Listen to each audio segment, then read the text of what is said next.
ಥು, ಹಿಂಗೆ ಇದ್ರೆ ಆಗಲ್ಲ. ನಂದು ಒಂದು ಜನ್ಮನೇ. ನಾನು ಅಷ್ಟು ಜನ ತಗೋಯಿಸ್ಕೊಂಡಲ್ಲ, ಅವರೆಲ್ಲರೂ ಸೇರ್ಕೊಂಡು ನನಗೆ ಹೊಡೆದ್ರಲ್ಲ, ಒಂಥರ ನಾಚಿಕೆ ಆದಂಗೆ ಆಗ್ಬಿಡ್ತು. ಥು, ನಾನು ಅಂಥವ್ರ ಹತ್ರ ಎಲ್ಲ ಒಳ್ಳೆಯವನು ಅನ್ನಿಸ್ಕೋಬೇಕಾಗಿತ್ತು. ಈ ಜೀವಿತನ ಮಾತು ಕೇಳ್ಬಿಟ್ಟು ನೀನು ಯಾಕೆ ಬಂದಿದ್ಯಾ ಅಂತ ಜಗಳ ಮಾಡೋವು ಅಂತ ಅಂದ್ಲು.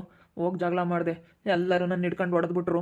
ಒಂಥರ ಅನ್ನಿಸ್ಬಿಡ್ತು. ಥು, ನಂದಂತೂ ಏನಪ್ಪ ಇದು ನನ್ನ ಜನ್ಮ ಅನ್ನಿಸ್ಬಿಡ್ತು. ಥು, ಭಾಳ ಬೇಜಾರಾಯಿತು. ಭಾಳ ಅಂದರೆ ಭಾಳ ಬೇಜಾರಾಯಿತು, ನಿಜವಾಗ್ಲೂ ತುಂಬ ಬೇಜಾರಾಯಿತು. ಹಿಂಗಾಗಬಾರ್ದು, ಯಾರಿಗೇ ಆಗಲಿ ಇಂಥದ್ದಾಗಬಾರ್ದು. ನಾನು ಯಾಕೆ ಹಿಂಗಾಗಿದ್ದೀನೋ ಏನೋ ನನಗೆ ಗೊತ್ತಾಗ್ತಾ ಇಲ್ಲ. ನೆನಪು ಮಾಡ್ಕೊಂಡ್ರೆ ನನಗೆ ಭಾಳ ಬೇಜಾರಾಗ್ತಾಯಿತ್ತು. ಅಯ್ಯೋ, ಏನಪ್ಪ ಮಾಡಲಿ, ಒಂಥರ ಮರ್ಯಾದೆ ಆದಂಗೆ ಆಗ್ಬಿಡ್ತು. ಅಪ್ಪ, ನನಗೆ ಹೆಂಗೆಂಗೋ ಆಗ್ತಾಯಿತ್ತು ತಲೆಯೆಲ್ಲ ಒಂಥರ ಯೋಚನೆ ಮಾಡಿ ಹೆಂಗೆಂಗೋ ಆಗ್ತಾಯಿತ್ತು. ಭಾಳ ಒಂಥರ ಬೇಜಾರಾಗ್ತಾಯಿತ್ತು. ಅಂದರೆ ಹಿಂಗಾಗಬಾರ್ದು, ಹಿಂಗೆ ಯಾರಿಗೇ ಆಗಲಿ ಆಗಬಾರ್ದು. ಏನು ಮಾಡೋಣ. ಸ್ವಾತಿನ ನೋಡಿ ಇವಾಗ ಎಲ್ಲರೂ ಎಷ್ಟು ಇಷ್ಟಪಡ್ತಾ ಇದ್ದಾರೆ. ಒಂದಲ್ಲ ಒಂದು ದಿನ ಚೆನ್ನಾಗಾಗಿದ್ದರೆ ನನಗೂ ಮಾತಾಡ್ಸೋರು, ನನ್ನ ಜೊತೆನೂ ಚೆನ್ನಾಗಿರೋರು. ಹೆಂಗೆ ಅಂದ್ರೂ ಇವಾಗ ಯೋಚನೆ ಮಾಡಿರೋ ಒಂಥರ. ಅವರೆಲ್ಲ ಹೇಳೋದು ನಿಜ. ನಿನ್ನ ಯಾರೋ ಮದುವೆ ಆಗೋರಿದ್ರು, ಅವಳು ಬಂದು ಮದುವೆ ಆದರು, ಅದು ಮದುವೆ ಆದ್ಲು ಅಂತ ಹೇಳ್ತಾರೆಲ್ಲನ. ನಿನ್ನ ಮದುವೆ ಯಾರೂ ಆಗ್ತಿರ್ಲಿಲ್ಲ ಕಣೋ, ಅವಳು ಏನೋ ಗ್ರಾಚಾರ ಕೆಟ್ಟು ಎಡಗಡಿ ಗೆದ್ದು ಬಂದು ನಿನ್ನ ಮದುವೆ ಆದ್ಲು ಅಂತ ಹೇಳ್ತಾರೆ. ಅಂದರೆ ಅದು ನಿಜನೇ. ನನ್ನ ಇವತ್ತು ಕಾಲು ಮುರ್ಕೊಂಡಿದ್ದೆ, ಯಾರೂ ಮದುವೆ ಆಗ್ತಿರ್ಲಿಲ್ಲ. ಎಲ್ಲ ಯೋಚನೆ ಮಾಡ್ತಾಯಿದ್ದೀನಿ. ಎಲ್ಲ ಯೋಚನೆ ಮಾಡಿದ್ರೆ ಈಗ ಒಂಥರ ಎಷ್ಟೋ ನನಗೆ ತಲೆಯಕ್ಕೆ ಹೋದಂಗೆ ಆಗ್ತೈತಿ. ಅವ್ರು ಯಾಕೆ ಹಂಗೆ ಮಾತಾಡ್ತಾ ಇದ್ದಾರೆ, ನನಗೆ ಯಾಕೆ ಹೊಡೆದ್ರು ಅಂತೇಳಿ, ಅವಳು ಯಾಕೆ ಬೇಜಾರು ಮಾಡ್ಕೊಂಡು ಬಿಟ್ಟೋದ್ಲು ಅಂತೇಳಿ ನನಗೆಲ್ಲ ಯೋಚನೆ ಮಾಡ್ತಾಯಿದ್ದೀನಿ. ಏನು ಮಾಡೋಣ. ನಮ್ಮ ಅಪ್ಪ ಹೇಳೋದು ನಿಜ. ನೀನು ನಿಮ್ಮ ಅಮ್ಮಯ್ಯನಂಗೆ ಕಣೋ, ನಿಮ್ಮ ಅಮ್ಮಯ್ಯ ನಿಮ್ಮ ಅಕ್ಕ ನಿಮ್ಮ ಮೂವರು ಒಂದೋ ಕಣೋ ಅಂತ ಹೇಳ್ತೈತೆ ನಮ್ಮ ಅಪ್ಪ. ಅಂದರೆ ಮಾಡಬಾರ್ದಲ್ವೇ. ನಾವು ಸುಮ್ಮನೆ ಚೆನ್ನಾಗಿ ಇತ್ಕೊಂಡು ಹೋಗಿದ್ರೆ ಯಾವುದೂ ಇರ್ತಿರ್ಲಿಲ್ಲ. ಏನು ಮಾಡೋದಪ್ಪ. ನಮ್ಮದು ಸ್ವಾತಿ ಜೀವನ ಇನ್ನು ಸರಿ ಹೋಗೋ ಮಟ್ಟಕ್ಕೆ ಕಾಣಲ್ಲ. ಎಲ್ಲರೂ ಹಿಡ್ಕೊಂಡು ಹೊಡೆದ್ರು ಅಂತಂದರೆ ಎಷ್ಟು ಬೇಜಾರಾಗುತ್ತೆ ಹೇಳು. ನಿಜವಾಗ್ಲೂ ತುಂಬ ಬೇಜಾರಾಗುತ್ತೆ. ಹಿಂಗೆ ಕುಕ್ಕಣ ಒಬ್ಬನೇ ಯಾಕ ಏನಾಗಂಟಿ ಊಟ ಮಾಡಿದೆ? ಅವನೇ ಮಾತಾಡಿಸ್ತಾ ಇದ್ದಾನೆ, ಮಾತಾಡೋಣ. ಯಾರೇ ಆಗಲಿ ಮಾತಾಡ್ಸಿದ್ದಾರೆ ಅಂತಂದರೆ ಮಾತಾಡಿಸ್ಬೇಕು. ಹ್ಞೂ ಆಯ್ತು ಕಣಪ್ಪ. ಈಗ ಈಗಿನ ಊಟ ಮಾಡಿದೆ, ನೀನು ಊಟ ಮಾಡಿದೆ? ಇನ್ನೂ ಇಲ್ಲ ಕಣಂತೆ. ನಾನು ಏನೋ ಯೋಚನೆ ಮಾಡ್ಕೊಂಡು ಕುತ್ಕೊಂಡು ಮನೆ ತಕ್ಕೆ ಹೋಗಲಿಲ್ಲ. ಬೇಜಾರಾದಂಗೆ ಆಯ್ತು. ಅಲ್ಲಿಗೆ ಹೋಗಿ ಏನೋ ಜಗಳ ಮಾಡ್ಕೊಂಡೆ. ಅದಕ್ಕೇನೆ ಒಂಥರ ಬೇಜಾರಾದಂಗೆ ಆಗೈತಿ. ಬಿಡತ್ತ ಅಂತ ಸುಮ್ಮನೆ ಇಲ್ಲೇ ಕುತ್ಕೊಂಡಿದ್ದೀನಿ, ಯೋಚನೆ ಮಾಡ್ದೆ. ಎಲ್ಲರ ತಗೋ ಗಲಾಟೆ ಮಾಡ್ಕೊಂಡು ಅವನೇನೋ ಬಂದಿದ್ದಾನೆ ಸಿದ್ದು ಅಂತೇಳಿ ಹೋಗಿ ಜಗಳ ಮಾಡಿದೆ. ಅವರೆಲ್ಲ ಹಿಡ್ಕೊಂಡು ಹೊಡೆದ್ರು. ಒಂಥರ ಬೇಜಾರಾದಂಗೆ ಆಯ್ತು ಕಣ್ಣಾಗಂಟಿ. ಯಾಕೋ ಜೀವನನೇ ಬೇಡಪ್ಪ ಅನ್ನಿಸ್ಬಿಟ್ಟೈತಿ. ಇದೇ ಹೋಗತ್ತ, ಯಾವಾಗಲೂ ಬರೀ ಇದೇ ಅಮ್ಮಂಗೆ ಆಗ್ತೈತಿ. ಅವಳು ಅರ್ಥ ಮಾಡ್ಕೊಂಡು ಬರೋಂಗಿಲ್ಲ. ನನಗೇನೋ ಒಂಥರ ಬೇಜಾರಾದಂಗೆ ಆಗ್ಬಿಟ್ಟೈತೆ. ಹೋಗತ್ತ ತಲೆಯೆಲ್ಲ ತಿಕ್ಕಲಿಡ್ದಂಗೆ ಆಗೈತಿ.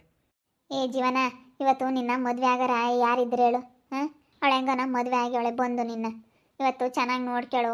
ನಿನ್ನ ಯಾರು ಮದುವೆ ಆಗ್ತಿರ್ಲಿಲ್ಲ. ನಿಮ್ಮ ಅಮ್ಮಯ್ಯ ಹೆಣ್ಣು ಹುಡ್ಕಕ್ಕೆ ಎಷ್ಟು ಕಷ್ಟಪಟ್ಲು ಹೇಳು. ಅಲ್ಲ, ನಿನ್ನ ಕಾಲು ಮುರ್ಕೊಂಡಿದ್ಯಾ ಅಂಬದು ಗೊತ್ತಿದ್ದು ಕೊಟ್ಟು ಅವಳು ಬಂದು ನಿನ್ನ ಮದುವೆ ಆಗೋಕ್ಕೆ ಒಪ್ಕೊಂಡ್ಲು. ಬಂದು ನಿನ್ನ ಜೊತೆಗೆ ಚೆನ್ನಾಗಿರ್ಬೇಕು ಅಂತ ಇದು ಮಾಡಿದ್ಲು.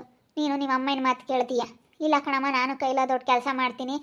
ಅವಳು ಇವತ್ತು ಕಾಲು ಮುರಿದೈತೆ ಎಂಬುದು ಗೊತ್ತಿದ್ದು ಕೊಟ್ಟು ಅವಳು ನನ್ನ ಹಿಂದೆ ಬಂದವಳೆ. ನಾನು ಅವಳಿಗೆ ಸಪೋರ್ಟ್ ಮಾಡ್ತೀನಿ, ನಾನು ಅವಳನ್ನ ಚೆನ್ನಾಗಿ ನೋಡ್ಕೊಂತೀನಿ ಅಂತ ನಿಮ್ಮ ಅಮ್ಮಗೆ ಒಂದು ಮಾತು ಹೇಳಲಿಲ್ಲ. ನಿಮ್ಮ ಅಮ್ಮಯ್ಯ ನಿನ್ನ ತಂಗಿ ಹೇಳ್ದಂಗೆ ಕೇಳಿದೆ ನೀನು ಇವತ್ತು. ಅಲ್ಲ, ನೀನೇ ಯೋಚನೆ ಮಾಡು. ನೀನು ಎಷ್ಟು ಈಗ ಆ ಮದುವೆಗಿನ ಮುಂಚೆ ಅವಳು ಎಲ್ಲ ಹಿಂಗಾಯಿತು ಅಂತ ನೀನೆಲ್ಲ ಹೇಳ್ತೀಯ. ಅದೆಲ್ಲ ಗೊತ್ತಿದ್ದು ಕೊಟ್ಟು ನೀನು ಯಾಕೆ ಮದುವೆ ಆದೆ ಅವಳು? ಹಾಂ, ಯಾಕೆ ಮದುವೆ ಆದೆ? ಹೆಣ್ಣು ಸಿಗಲ್ಲ ಅಂಬ ಒಂದು ಕಾರಣಕ್ಕೆ ತಾನೇ ಆಗಿದ್ದು ನಿನ್ನ ಮದುವೆನ. ಹೆಣ್ಣು ಹುಡುಕಿದ್ವಿ, ಯಾರು ಕೊಡಲ್ಲ, ಹೆಣ್ಣೆಲ್ಲೂ ಸಿಗಲ್ಲ ಅಂಬ ಒಂದು ಕಾರಣಕ್ಕೋಸ್ಕರ ಅವಳು ಜೀವಿತನೂ ನಿಮಗೆ ತಗಲಾಕಿ ಹೆಂಗೋ ಮದುವೆ ಆಗಲಿ ಬಿಡು ನಮ್ಮ ಅಣ್ಣ ಅಂತ ಮಾಡೇಳು. ಅಲ್ಲ, ಅವಳು ಆಗಿ ಅವಳು ಇವತ್ತು ನೀನು ಹಂಗೆ ನೋಡ್ಕೋಬೇಕಾನೆ. ಹಾಂ, ನೋಡ್ಕೊಂಡು ಚೆನ್ನಾಗಿತ್ಕೊಂಡು ಹೋಗ್ಬೇಕಪ್ಪ. ಅದು ಬಿಟ್ಬಿಟ್ಟು ನೀನು ಆ ಜೀವಿತನ ಮಾತು ನಿಮ್ಮ ಅಮ್ಮನ ಮಾತು ಕೇಳಿದ್ರೆ ನಿನ್ನ ಜೀವನ ಹಾಳು. ನೀನು ಚೆನ್ನಾಗಿರೋ ಹೆಂಡ್ತಿಂಗೆ ಕರ್ಕೊಂಬಂದು ಇಕ್ಕೊಂಡು ಚೆನ್ನಾಗಿರೋದು ಕಲಿ. ಹೆಂಡ್ತಿಂಗೆ ಕರ್ಕೊಂಬಂದು ಸ್ವಾತಿ ಜೊತೆ ಚೆನ್ನಾಗಿರು, ಇಬ್ಬರು ಚೆನ್ನಾಗಿ ಜೀವನ ಮಾಡಿರಿ. ಅದೇ ನಾನು ಯೋಚನೆ ಮಾಡ್ತಾ ಇದ್ದೀನಿ. ಬರಲ್ವಲ್ಲ ಕರೆದ್ರೆ. ಫಸ್ಟು ಈ ಜೀವಿತನ ಮಾತು ನಿಮ್ಮ ಅಮ್ಮನ ಮಾತು ಕೇಳೋದು ಬಿಡು ನೀನು. ಅವರಿಂದಲೇ ನಿನ್ನ ಜೀವನ ಹಿಂಗಾಗಿರೋದು. ನಿಮ್ಮ ಅಮ್ಮ ಹೇಳ್ಕೊಟ್ಲಂತ ನೀನು ನಾನು ಇನ್ನೂ ಹೋಗಲ್ಲ ಕೆಲಸಕ್ಕೆ ಹಂಗೆ ಹಿಂಗೆ ಅಂತಂದರೆ ಅದು ಹೆಂಗೆ ಸರಿ ಹೋಗುತ್ತೆ? ಹಾಂ, ಇವಾಗ ನಿನಗೆ ಹೋಗಿ ಒಂದೆರಡು ದಿನ ಮಾಡಿದರೆ ಕೆಲಸ ಗೊತ್ತಾಗೋದು. ಆದರೆ ಹೋಗ್ಬೋದಾಯ್ತು, ಆಗಲಿಲ್ಲ ಅಂದರೆ ಸುಮ್ಮನೆ ಆಗ್ಬೋದಾಗಿತ್ತು. ಅವಳು ಹೇಳಿದ್ಲು ತಾನೆ, ಯಾವುದೋ ಒಂದು ಸಿಂಪಲ್ ಆಗಿರೋ ಅಂಥ ಕೆಲಸ ಕೂತ್ಕೊಂಡು ಮಾಡೋ ಅಂಥದ್ದು ಕೊಡಿಸ್ತೀನಿ, ಬೇಕಾದರೆ ರೆಸ್ಟು ಅದೆಲ್ಲ ಕೊಡ್ತಾರೆ. ಹುಷಾರಿಲ್ಲ ಅಂತಂದರೆ ಹೆಂಗೋ ಆರಾಮಿರುತ್ತೆ ಕೆಲಸ, ಏನು ನೋವಿಲ್ಲ ಅಂತೆಲ್ಲ ಮಾಡ್ಕೆ ಬರ್ಬೋದಾಗಿತ್ತು. ಇಲ್ಲ ಇಲ್ಲ, ಅಲ್ಲಿ ಸಂಪೂರ್ಣ ಎಲ್ಲ ನೋವು ವಾಸಿ ಆಗೈತೆ. ಯಾವ ನೋವು ಇಲ್ಲ, ಏನಿಲ್ಲ. ನಾನು ಅರ್ಥ ಮಾಡ್ಕೊಂಬಿಲ್ಲ ಕಣಂಟಿ. ಏನು ಮಾಡೋಣ ಬಿಡತ್ಲಾಗ ಹೋಗ್ಲಿ. ಏನು ನಾಗಮ್ಮ ಇಲ್ಲ ಇದೆಯಾ? ಹ್ಞೂ ಇವಾಗಣ ಇಲ್ಲಿ ನಿಂತ್ಕೊಂಡು ಇವನು ಮಾತಾಡ್ಸಿದ್ನ ಇಲ್ಲಿ ನಿಂತ್ಕೊಂಡು ಯಾಕೆ ಹಿಂಗೆ ಕೂತ್ಕೊಂಡವ್ನಿ? ಅದೇ ನಾನು ಬುದ್ಧಿ ಹೇಳ್ತಿದ್ದೆ ನಿಮ್ಮ ಅಮ್ಮನ ಮಾತು ನಿನ್ನ ತಂಗಿ ಮಾತು ಕೇಳ್ಬೇಡಪ್ಪ, ನೀನು ಹಾಳಾಗ್ತೀಯಾ, ನಿನ್ನ ಜೀವನ ನೀನು ನೋಡ್ಕೊಂಡು ನೀನು ಚೆನ್ನಾಗಿರೋದು ನೋಡಪ್ಪ, ಸುಮ್ಮನೆ ಯಾರು ಆಗಲ್ಲ, ನೀನು ಕೆಟ್ಟರೆ ಆಮೇಲೆ ಅವಳ ಜೀವನ ಅಂತ ಹಂಗಾತ, ಅವಳ ಜೀವಿತಾನು ಹಂಗೇನೆ. ಇವಾಗ ನಿನ್ನ ಮದುವೆ ಆಗಾರ ಯಾರಿದ್ರು ಅವಳು ನಿನ್ನಿಂದ ಬಂದು ಇವತ್ತು ನಾನು ಚೆನ್ನಾಗಿರ್ತೀನಿ ಅಂತ ಪಾಪ ಬಂದವಳೆ, ಇವತ್ತು ನೀನು ಚೆನ್ನಾಗಿರ್ಬೇಕಣ, ಚೆನ್ನಾಗಿ ನೋಡ್ಕೋಬೇಕು ಅಂತ ನಾನು ಬುದ್ಧಿ ಹೇಳ್ತಾ ಇದ್ದೀನಿ. ಯಾರು ಬುದ್ಧಿ ಹೇಳೋದು ಏನಾಯ್ತಮ್ಮ? ಅವರೇ ಅರ್ಥ ಮಾಡ್ಕೋಬೇಕು. ಇವತ್ತು ಅಪ್ಪಿಳಿ ಬಂದು ಮದುವೆ ಆಗೈತಿ ಅಂತಂದರೆ ಅಲ್ಲ, ನೀನು ಕಾಲು ಮುರಿದಾಗ ಇನ್ನೊಬ್ರು ಯಾರಾಗಿದ್ರು ಮದುವೆ ಆಗ್ತಿರ್ಲಿಲ್ವ ನಿನ್ನ? ಬೇಡಪ್ಪ ಇಂತ ಕಟ್ಕೊಂಡು ಎಲ್ಲ ಸವಸ ಅಂತಂಬಾರು. ಹೆಂಗ ನೀನು ಬಂದಿರೋದು ಹೇಳು? ಬಂದಮೇಲೆ ನಾವು ಹೆಂಗೆ ನಮ್ಮನ್ನು ಅವರು ಬಯಸಿ ಬಂದಿದ್ದಾರೆ ಅಂದಮೇಲೆ ನಾವು ಅವರಿಗೆ ಪ್ರೀತಿ ಕೊಟ್ಟು ನಾವು ನೋಡ್ಕೋಬೇಕಣಲ್ಲ. ಅವ್ರು ಯಾಂತಾರೆ ಆಗಿರಲಿ, ಅವ್ರು ಯಾರೇ ಆಗಿರಲಿ, ಸುಮ್ಮನೆ ಎಷ್ಟನ ತಿರಸ್ಕರಿಸ್ಬಾರ್ದು ಯಾರನ್ನೇ ಆಗಲಿ. ನಾನು ಅದನ್ನೇ ಯೋಚನೆ ಮಾಡ್ತಾಯಿದ್ದೀನಿ ಬಸಣ್ಣಯ್ಯ. ಈಗ ನಾನು ನನ್ನ ತಂಗಿ ಮಾತು ನಮ್ಮ ಅಮ್ಮನ ಮಾತು ಕೇಳಿ ಹಾಳಾಗ್ಬಿಟ್ಟೆ. ಇವಾಗ ನಮ್ಮ ಸ್ವಾತಿ ಸರಿ ಹೋಗೋ ಮಟ್ಟಕ್ಕೆ ಕಾಣಿಸ್ತಾ ಇಲ್ಲ. ಪಾಪ ಅವಳು ಭಾಳ ಬೇಜಾರು ಮಾಡ್ಕೊಬಿಟ್ಟವಳೆ. ಇನ್ನು ಇಷ್ಟೇ ನನ್ನ ಜೀವನ ಅಂತ ಅನ್ನಿಸ್ತೈತೆ. ಆದರೆ ಹೆಂಡ್ತಿ ಇದ್ರೇ ಒಂಥರ ಜೀವನ, ಹೆಂಡ್ತಿ ಇಲ್ಲ ಅಂತಂದರೆ ಒಂಥರ ಜೀವನ. ಸ್ವಾತಿ ಇದ್ದಾಗ ಸ್ವಲ್ಪ ನಾನು ಹೆಂಗೋ ಖುಷಿಯಾಗಿದ್ದೆ. ಇವಾಗ ಯಾಕೋ ಒಂಥರ ಮನ್ಸಿಗೆ ಬೇಜಾರು, ಅದನ್ನು ತೋರಿಸ್ಕೊಂಬಕ್ಕಾಗ್ತಿರ್ಲಿಲ್ಲ. ನೋಡಿ, ನಾನು ಸೋಲ್ಬಾರ್ದು ಅಂತ ಹೇಳಿ ನನಗೆ ರೋಷ, ಸಿಟ್ಟು, ನಾನು ಸೋಲ್ಬಾರ್ದು, ನಾನು ಗಂಡಸಾಗಿ ಅವಳ ಮುಂದೆ ಯಾಕೆ ನಾನು ಸೋಲ್ಬೇಕು ಅನ್ನೋದೊಂದು ಇದು ಮನಸ್ಸಾಗೆ ಒಂಥರ ಏನೋ ದ್ವೇಷ, ಸಿಟ್ಟು, ಆ ರೀತಿ ಮನಸ್ಸಿನಾಗ ಉಟ್ಕೊಂಬಂದು ಏನು ಮಾಡೋದು, ಹಿಂಗೆ ಏನಾನ ಒಂದು ಬರ್ತಾ ಇರುತ್ತಲ್ಲ, ಅದಕ್ಕೋಸ್ಕರ ಏನು ಮಾಡೋದು ಅನ್ನಿಸ್ಬಿಟ್ಟೈತೆ ನನಗಂತೂ. ಸಾಕಾಗೈತೆ. ಹಿಂಗೆ ಆಗಬಾರ್ದು ಅಂದರೆ ನನ್ನ ಜೀವನ ನಾನೇ ಹಾಳು ಮಾಡ್ಕೊಂಡೆ ಅಂತ ಅನ್ನಿಸ್ತೈತೆ. ಇವಾಗ ಸ್ವಾತಿನ ಹೆಂಗೆ ನಾನು ಮಾತಾಡಿಸ್ಬೇಕು ಅನ್ನೋದೇ ಗೊತ್ತಾಗ್ತಿಲ್ಲ. ಎಲ್ಲರೂ ಇಟ್ಕೊಂಡು ಹೊಡೆದ್ಬಿಟ್ರು ಅಣ್ಣ, ಎಲ್ಲರೂ ತಗೊಡಿಸ್ಕೊಂಡೆ. ಭಾಳ ಬೇಜಾರಾಗ್ಬಿಡ್ತು, ಶೇಮ್ ಆದಂಗೆ ಆಗ್ಬಿಡ್ತು ನನಗಂತೂ. ಇದೇನಪ್ಪ ಇದು ಹಿಂಗೆ ಆಗ್ಬಿಡ್ತು ಅಂತ ನನಗೆ ಭಾಳ ಶೇಮ್ ಆದಂಗೆ ಆಗ್ಬಿಡ್ತು. ಎಲ್ಲರೂ ಇಟ್ಕೊಂಡು ಹೊಡೆದ್ಬಿಟ್ರು, ಒಂಥರ ಅನ್ನಿಸ್ಬಿಡ್ತು. ಇವಾಗ ನಿನಗೆ ಅರ್ಥ ಆಗೈತಿ ಎಲ್ಲ, ನನಗೆ ಹಿಂಗೆ ಆಯ್ತಲ್ಲಪ್ಪ ಅಂತೇಳಿ ನಿನಗೆ ಅರ್ಥ ಆಗೈತಿ. ನೀನೇ ಅರ್ಥ ಮಾಡ್ಕೋಬೇಕಪ್ಪ, ಅರ್ಥ ಮಾಡ್ಕೊಂಡು ಚೆನ್ನಾಗಿತ್ಕೊಂಡು ಹೋಗ್ಬೇಕು ಅಷ್ಟೇ. ನೀನು ಹೇಳ್ತೀನಿ, ನೀನು ಚೆನ್ನಾಗಿದ್ರೆ ಆಮೇಲೆ ಇವರೆಲ್ಲನ ಅವ್ರ ಪಾಡಿಗೆ ಅವ್ರು ಇರ್ತಾರೆ. ಅವ್ರ ಜೊತೆಗೆ ಇದ್ದು ನೀನು ಬೇರೆ ಮನೆ ಮಾಡ್ಕೊಂಡು ನೀನು ನಿಮ್ಮ ಅಪ್ಪಯ್ಯ ನಿನ್ನ ಹೆಂಡ್ತಿ ಒಂದು ಮನೆ ಮಾಡ್ಕೊಂಡಿರ್ರಿ. ಸುಮ್ಮನೆ ಹಂಗೆ ಮಾಡಪ್ಪ, ಹಂಗೆ ಮಾಡ್ಕೊಂಡು ಚೆನ್ನಾಗಿರು. ಸ್ವಾತಿ ಬರಲ್ಲ, ತುಂಬ ಬೇಜಾರಾಗ್ಬಿಟ್ಟವಳೆ. ಅವಳು ಗಂಡನೂ ಬೇಡ, ಯಾರು ಬೇಡ, ನಾನು ಒಂಟಿಯಾಗಿರ್ತೀನಿ, ನಿನ್ನ ಸಹವಾಸನೇ ಬೇಡ ಅಂತ ಹೇಳ್ತಾಳೆ. ನಾನಂತೂ ನಿನ್ನ ಜೊತೆ ಚೆನ್ನಾಗಾಗಲ್ಲ ಅಂತ ಹೇಳ್ತಾಳೆ. ನಾನು ಯಾಕಂದರೆ ಅಷ್ಟೊಂದು ಅವಳಿಗೆ ಬೇಜಾರ ಮಾಡಿಸ್ಬಿಟ್ಟಿದ್ದೀನಿ. ಮಾಡಬಾರ್ದಾಗಿತ್ತಲ್ವೇ ನಾನು ವೀಲ್ ಚೇರ್ ಮೇಲೆ ಇದ್ದಾಗ ಸಮೇತ ನನ್ನ ಜೊತೆಗೆ ಬಂದು ಅವಳು ನನ್ನ ಕೈ ಹಿಡ್ದವಳೆ, ನನ್ನ ಪ್ರೀತಿ ಅಂತ ಹೇಳಿ ನಂಬ್ಕೊಂಡು ಬಂದವಳೆ. ನಾನು ಸುಳ್ಳು ಹೇಳಿ ಅವಳು ಮದುವೆಗಿನ ಮುಂಚೆ ತಪ್ಪು ಮಾಡಿದಾಳೆ, ಆದರೂ ನಾವು ಸುಳ್ಳು ಹೇಳಿ ಮದುವೆ ಮಾಡ್ಕೊಂಡಿದ್ದೀವಿ. ನಮ್ಮದು ಏನು ಸರಿ ಇಲ್ಲ, 100ಕ್ಕೆ 100 ನಾವು ಸರಿಯಾಗಿದ್ದೀವಿ ಅಂತ ಹೇಳೋಕ್ಕಾಗಲ್ಲ, ಅವಳು 100ಕ್ಕೆ 100 ಸರಿಯಾಗಿದ್ದಾಳೆ ಅಂತ ಹೇಳೋಕ್ಕಾಗಲ್ಲ. ಇಬ್ಬರು 50-50 ಅಂತ ಹೇಳ್ಬೋದು. ಏನು ಮಾಡೋದು ಈಗ? ಹಿಂಗಂತ ಅಂದ್ಕೊಂಡು ಸುಮ್ಮನಾಗಬೇಕು. ಈಗ ಅವಳನ್ನ ನಂಬೋದೇ ಅಲ್ಲ. ಈಗ ಯಾಕಂದರೆ ಅವಳು ಯಾಕಂದರೆ ಮದುವೆಗಿನ ಮುಂಚೆ ಅವಳು ತಪ್ಪು ಮಾಡಿದ್ದಾಳೆ. ನಾವು ಮದುವೆಗಿನ ಮುಂಚೆ ನಾವು ಹೇಳ್ಬಾರ್ದು ಸುಳ್ಳೆಲ್ಲ ಹೇಳಿದ್ದೀವಿ. ಅದನ್ನೆಲ್ಲ ನೆನಪು ಮಾಡ್ಕೊಂಡ್ರೆ ಒಂಥರ ಹೆಂಗೆ ಅನಿಸುತ್ತೆ ಅಂದರೆ ತಲೆ ಎಲ್ಲ ಒಂಥರ ಒಯ್ಕೊಂಡೋದಂಗೆ ಆಗುತ್ತೆ ನನಗೆ. ನಮ್ಮದು ತಪ್ಪೈತೆ, ಅವ್ರದ್ದು ತಪ್ಪೈತೆ, ಏನು ಮಾಡೋದು ಅನ್ನಿಸ್ಬಿಟ್ಟೈತೆ ಕಣ್ಣಣ್ಣ.